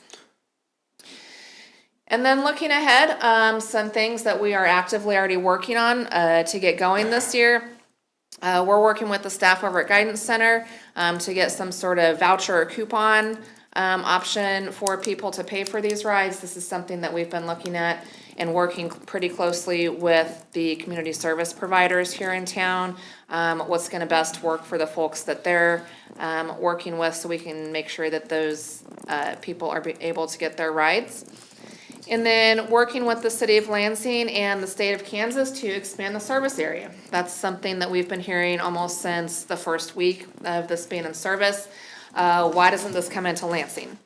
We have a few specific medical offices that we do provide service to within the city of Lansing, but and I know the Guidance Center hears a lot from people just wanting that full service into the city of Lansing. So that's going to require partnership with the city of Lansing.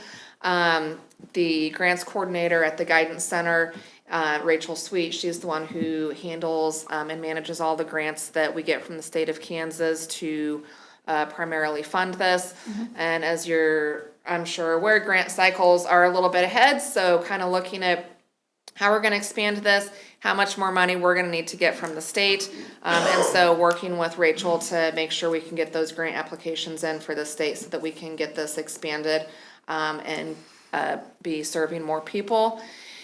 And then we're always looking for new ways to promote the service. I think by now most people know about it, but we still get questions. There's still people who don't know about it.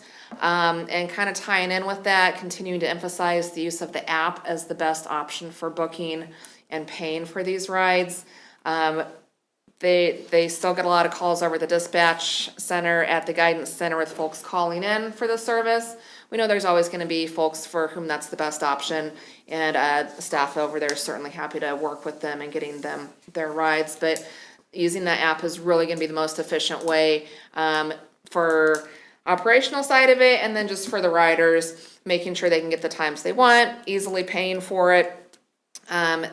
The drivers are set up to take cash on the vans, but they are not set up to make change, which is pretty standard for public transit.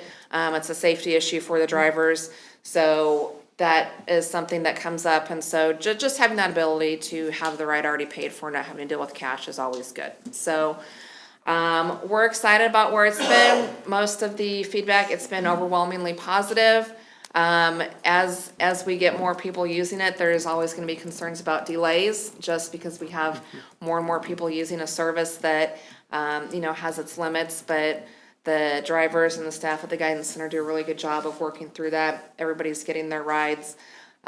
So we are really happy about how it's turned out. I don't think any of us imagined it would be quite this successful quite so quickly. There's always gonna be bumps with new things, and this is, I think, surpassed all of our expectations and how well it has gone. So that is sort of the brief overview of where we are. Like I said, Brian and his team over the guidance center, they run the day-to-day operations of this, so they're the ones talking with the customers writing it, and he's got a lot of great insight on how that has gone. So, whatever questions you have for him or me, we will do our best to answer them. I want to hear from Brian. No, it's been overwhelming since its beginning. I saw it from Bruce, Bruce Logan. He started the whole program, and I kind of sat there when I did dispatch, so I know the ins and out of it. It's tremendously grown. It's overwhelming to how first few days, first few weeks we get a ride here and there. Now we don't have enough vans and capacity to handle everything. So it's grown quite a bit. The timing, your schedule, how is that going? And you have a lot of calls for earlier and later than, and what is your schedule again? 8 to 5? Is it 8 to 5? Yeah, so we do have one guy that comes in at 7, kind of handles some of the early stuff. So right now I kind of set it up where it's about 7 a.m. to 5:30. Our last guy, he gets off at 5:20. We leave that little 10-minute buffer for them to get back. But yeah, 7 to about 5:20. Okay. So how many calls? I asked for this before. I wanted a number if I could get it. How many calls from Lansing you get? From Lansing? Yeah. I don't have a number for, but I know it's. I thought somebody at our last meeting. Our last transit meeting, somebody was going to try to get that, or start keeping track of that. We can start keeping track of it. I know. Lansing wants to know. I mean, okay. The council wants to know. No, so. I'll have our new, Michelle, she runs the call center now. I'll have her kind of keep track of. Yeah, I thought somebody was going to just tick them off pickups in Lansing, just any transports to Lansing. I know we still do, the medical facilities there. But I know if we open it up to them. I mean, calls from Lansing residents, that's what I'm wondering about. Okay. And I know that people walk across the street from Twin Oaks and catch the bus over at the doctor's office there, or used to be the doctor's office, whatever that is now, yeah. The county, anyway, I'd like to know about how many that is too. Yeah, we're talking to Lansing, I mean, if they're interested in expanding, we need to talk more, but we need to have some data. Yeah. Okay. They need to have some data, I guess. They're the ones that are interested in. Absolutely. Because I know by the time, it's been going for 8 months, well, I guess 10 months now, that I know we've emphasized that, hey, unfortunately, we don't do pickups in Lansing unless it's these doctors' facilities. So I think that 10 months, they have learned that, only for the city of Leavenworth. So some of those calls have been, in the beginning, yes, it was Lansing, a lot of Lansing. Now that they know that it's just for the city of Leavenworth, so the calls have kind of dwindled down. Well, I think you guys are doing, I'm sorry, I'm hogging it all. No, it's your baby. You're good. It's Go my ahead. baby. Yeah, keep going. I think you guys are doing a fantastic job. I hear nothing but good reports about your drivers and how friendly and helpful they are. And I've ridden the bus myself and plan to ride it again, and it's great. I think it's a great program. I'm really glad to see that it's doing well. Say if it wasn't for those drivers, those drivers just they're the ones that make it. They're awesome. They're awesome. Yeah. Yes. Thank you so much for all that you do. No problem. Yeah, thank you. Appreciate the feedback. Can I get a copy of your presentation? Yep. It's not in our packets. Yep, we'll send it out. Thank you. Go ahead. I was most excited, well, I shouldn't say most, but I was excited to see you say that you're all looking at developing a voucher coupon kind of program. Yep. For community service organizations. You might also look at service organizations like the VFW and the American Legion, because they'll purchase them generally just at Christmas time. They'll purchase those things to put in their Santa's grab bag things that they hand out. And there's a lot of them. Yeah, and on the transit committee, we do have a representative from the VFW. So yeah, we are. Yeah, I didn't mean to. No, that it'd be that's- just the service organizations, I was just but yeah, throwing we're on one yeah, more. Yep, absolutely a good point. Thank you. Thank you very much. Appreciate that. Thank you, guys. Thank you for waiting tonight and Oh, for no. coming. Yeah. Yeah. His son is starving, My so. son. I'm sorry, it's back He's there, up. the baby. Oh, there he is. That's great. Mr. Golubski. Yes. Dzień dobry, jak się masz? Unfortunately, I don't. Oh, No. just wondering. Thank you again. Yep, thank you very much. No problem. Appreciate that. No, thank you guys. Thanks. We're good? Yep. All right, we'll move on from here to the consent agenda. Ooh. I move that we approve claims for January 19th, 2024 through February 8th, 2024 in the amount of $2,648,038.56. Net amount for payroll number 2 effective January 26th, 2024 in the amount of $424,000.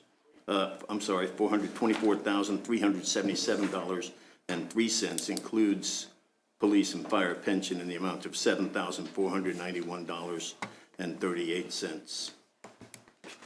Second. All right, motion's been seconded. We'll begin voting with Commissioner Wilson. He's gone. Oh, he's He is gone, sorry. Commissioner Bowder. Aye. Aye. Aye. Aye. All right, motion passed 4-0. All right, that concludes regular meeting items. We'll go around the horn here. Mr. Kramer? Sorry, I didn't mean to Nothing tonight. Nothing tonight, all right. Good. How about them Chiefs? That was exciting. For everybody who's going down to that, to the parade and the rally and everything, please go down there. Be careful, take care of yourself. Don't leave your car parked on I-70, or any other highways that are going through town. Have a good time, but come back safe. Thank you. All right. I just want to say that I appreciate all of the emails that I've gotten. I figured out it was over 50 now. Emails, phone calls, and that's more than we had during the pandemic when we had the mask ordinance, which I think is, it's more than twice as much. I mean, people love their cats, but I am, I know there's stuff going on around here, and there are some very dedicated people that I think are going to make it happen. So I'm very pleased that we took it out of our ordinance for now and just are looking at some other options. So thank you for that. And I just want to say, we all get phone calls. We all get phone calls, and if you call me and you don't leave your name and you don't leave any information, I won't call you back because I get so many scam calls. And I just am putting this out because I know at least one person that's called me like 3 times. She was getting more short-tempered because I didn't return her call. But I will not return your call if you don't leave a number or a name or an address or something that I know what your call is about, because I just get too many scam calls and I won't do that. Here, here. Thank you. I do the same thing. That's all I have. Thank you. Well, I also echo your sentiments about the calls. It's my first time getting a big issue, so I don't know if that's normal or not, but from what I'm hearing, it's not. So I appreciate the advocacy and the passion there. I also want to say congratulations to the Chiefs. That was exciting on Sunday. And I want to wish everyone a happy Valentine's Day. Oh, That yeah. is tomorrow. Yeah. And have fun at the parade. I hope to go. And then also, a little bit coming up, just looking at things coming up in downtown Leavenworth and Leavenworth. St. Patrick's Day Parade's going to be March 17th, and that is on a Sunday, and that's going to start at 1 o'clock. But a lot of fun activities going around with St. Patrick's Day. There's an Irish band coming to town on Saturday, and Irish dancers, as well as LV Arts had a t-shirt contest for the St. Patrick's Day t-shirt, and the winning design is out. So those are kind of a cool item that you can collect, the Irish t-shirts. And then obviously we learned tonight about the corned beef and cabbage on March 10th. So that's pretty exciting. So everyone, have fun tomorrow if you're going to the parade, and be safe. All right, thank you. And definitely want to echo the rest. Congratulations to the Chiefs. I'm very happy to get my voice back from the game the other night. And it's not, I guess, fully back yet. But yeah, everybody be safe with the parade tomorrow. Thank you, Chief, for the resources you're providing tomorrow as well. And we'll see everybody next meeting next week. So No, he already even checked. Oh, you got me. Yep. Okay, good. that just need a motion to close. So moved. Second. All in favor? Aye. Aye. Bye. All right.